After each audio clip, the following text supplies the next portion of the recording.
Ahojte, vítam vás v ďalšieho videa, moje meno je Rage a dnes si ukážeme, ako si robíme tento spinner.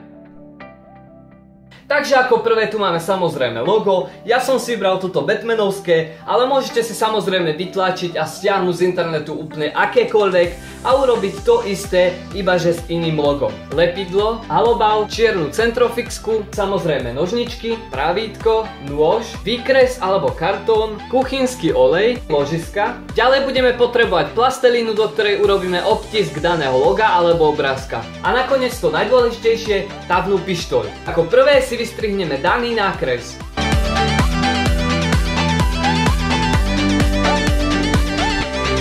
Takže keď máme nákres vystrihnutý, zoberieme kúsok tvrdého papiera alebo kartónu a prilepíme daný nákres na kartón.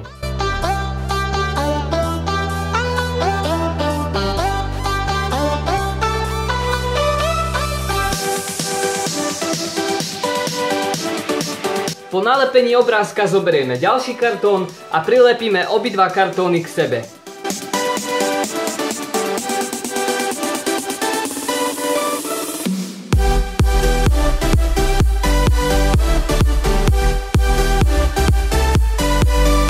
A teraz opäť obrázok vystrihneme.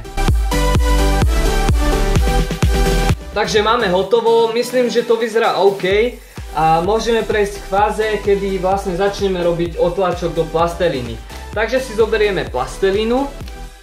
Asi bude najlepšie zobrať všetky kúsky a spojiť ich v jedno, keďže potrebujeme dostatočné množstvo plastelíny, takže zoberieme plastelínu a urobíme s nej jednu veľkú hmotu.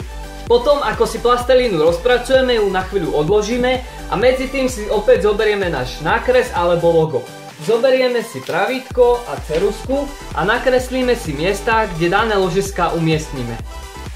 Tak, teraz si vezmeme ložisko, priložíme ho na daný stred a obkreslíme jeho tvar. Následne dokreslíme ešte ďalšie dve ložiska.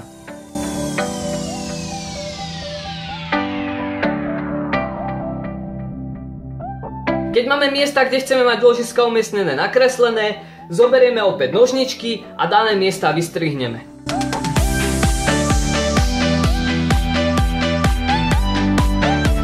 Takže opäť prichádza na rad plastelína, ktorú si vyvaľkáme vlastne do veľkosti tohto daného loga.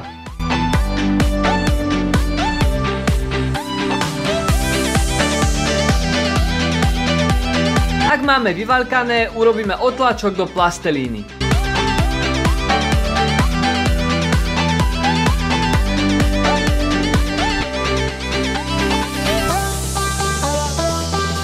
Keď máme otlačok hotový, zoberieme akýkoľvek jedlý olej, nalejeme na handričku, potrieme s ňou celú oblasť daného otlačku.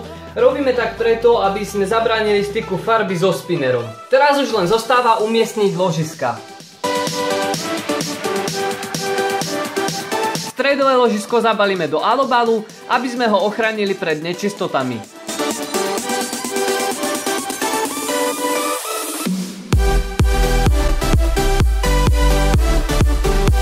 Teraz už nastáva fáza, kedy zoberieme tavnú pištoľ a danú formičku začneme vyplňať.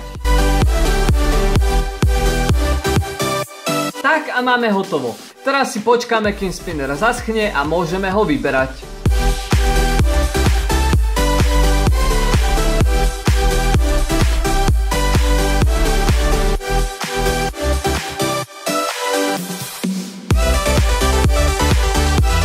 Po vybratí spinnera spinner očistíme pomocou nožničiek alebo nožíka a následne si dopomôžeme brúsnym papierom.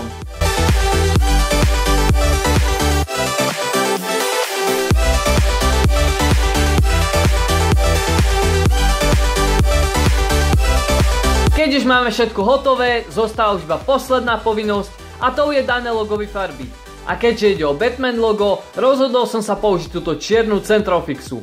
Ale môžete použiť akúkoľvek farbu chcete vy. Tu máme výsledný spinner, ja si myslím, že vyšiel perfektne, funguje tak ako má, ide ticho, v pohode, takže ja som maximálne spokojný. Ja dúfam, že sa vám dnešný návod páčil, ak áno, video zdieľajte, lajkujte, komentujte.